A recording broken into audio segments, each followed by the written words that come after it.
What is up guys, Solheim here, back with another Season of Mastery video. So I did some raid testing on the beta for Season of Mastery, and basically we just had Molten Core and Onyxia available for raid testing to test out the changes for Season of Mastery.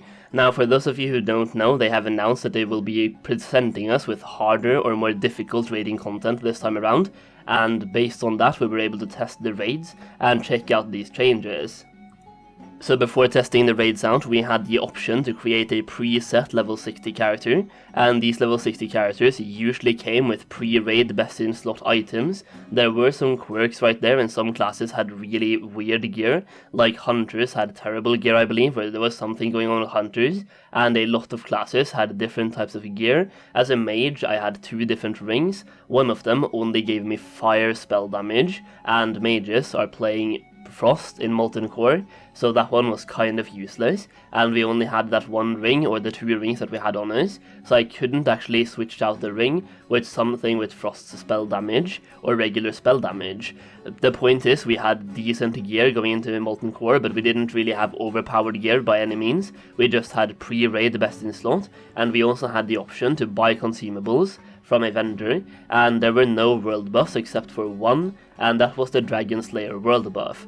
Originally, or like there's supposed to be no world buffs in Classic Fresh, aka Season of Mastery, but somehow the Dragonslayer world buff was still working in Molten Core, so we had 2 people in our raid with the Dragonslayer world buff, but apart from that there's no world buffs, and even in Season of Mastery I'm sure they will fix the bug for Dragonslayer as well. I did report it, so hopefully it does get fixed, but there's no world buffs, and there's more difficult content. So with that being said, let's talk about the raid itself and what the difficulties are this time around. As I entered Molten Core, the first thing I noticed was that mobs in general, like trash mobs as well, took way longer to kill, and basically the mob health, or the boss health, and the health of everything in Molten Core has been buffed by a lot.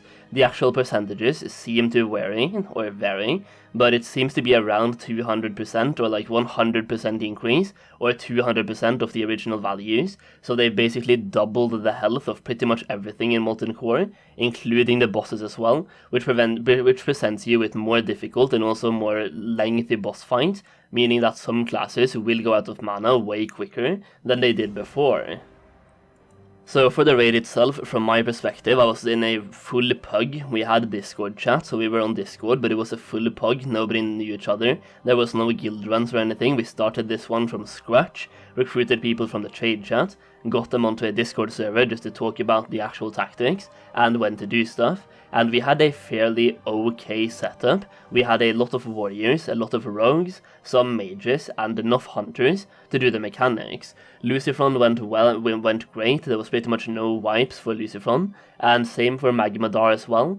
Gehennas, we had one issue with nobody dispelling. It seems like either there were more things to dispel and also more rains of fire on the ground because we had to kite the boss around a lot. It might also just be the fact that we didn't have the best DPS in the world, and also the boss had plus 200 or plus 100% health, so double health, meaning there was a lengthier boss fight, so we had to kite him around way more because of the rain of fires. And also for the mages, I was the only one doing, well, we were 2 people doing dispel, so which we should have been 5. We had 5 mages, I believe, so we should have had 5 mages dispelling, and 3 of them were completely useless, and 2 of us did some dispelling. I had 40 dispels, and number 2 had 30 dispels, so there was that issue as well, but then again, we were a pug, so in pugs you have to expect these things to happen. The point is, I didn't really see any new mechanics on the first 3 bosses, except for the fact that they had a longer boss fight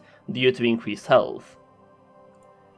These longer boss fights also means that, for example, for Gehennas, you have to kite the boss around more because of the rains of fire, and there will be more bursts of dispels going around as well. So basically, lengthier boss fights equals more mechanics, or the mechanics that are already happening in the fight will happen on more loops or more intervals than before. Now, we only got to pass the Gar, so we killed the Gar. No real issues on Gar, didn't really see anything new on that one. The only thing I noticed was increased health. The mobs died fairly fast, the boss itself was very easy. I did notice a lot of people went out of mana very quickly on the boss, so for the last half of the boss we were just melee attacking and wanding the boss as well, but no real issues so far.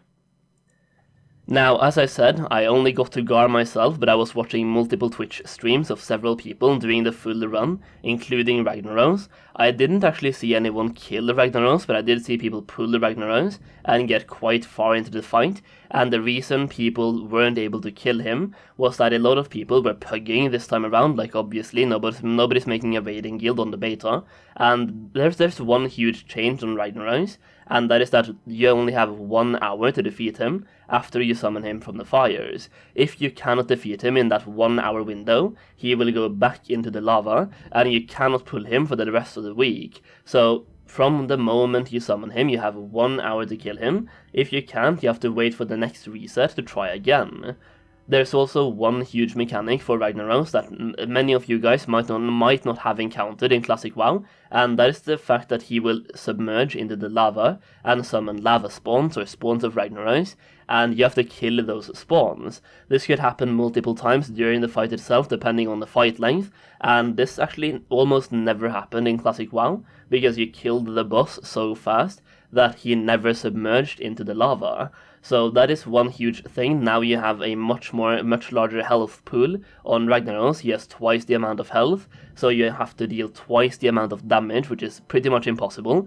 So pretty much everyone will be getting this submerge emission, or this submerge phase during the Ragnaros boss fight. So that is one huge mechanic that we were able to skip in Classic WoW, that you can't skip this time around, so you have to actually do the mechanic, making the boss fight a lot more difficult. If you made it this far into the video, I also want to shout out my gold making guide. So very recently, last week, I made a gold making guide for Classic WoW or Classic Fresh Season of Mastery, and as you guys know, raiding in Classic WoW is expensive. It is not cheap at all. You have to buy consumables, you have to farm for consumables, and by knowing what to farm from the scratch, you can save yourself so much time.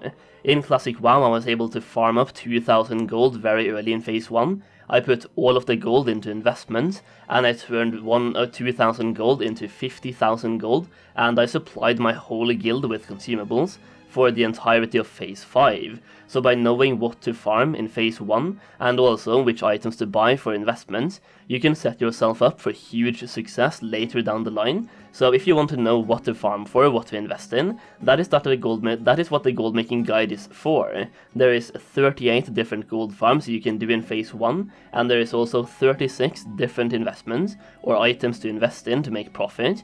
I made the gold guide myself. I think it looks really good, and the feedback has been amazing so far. I'm really glad you guys like it, and if you want to purchase it, the link is down below. The support has been amazing so far, so yeah, I just want to thank you guys, and also letting you know the gold guide is available. You will get 50% off using the code Solheim to celebrate the release of the gold guide.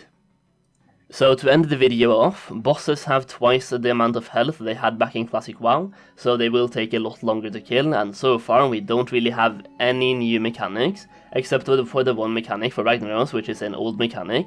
We were just able to skip before, so we haven't really seen that one. But we have also heard from Blizzard that they will be reworking some boss fights. This was only the first raid test, and there will be at least one more raid test, maybe 2 more as well, but at least one more raid test before release. So they will be working on it, they will be providing us with more raiding mechanics, and they will be bringing up old raid mechanics that has been removed.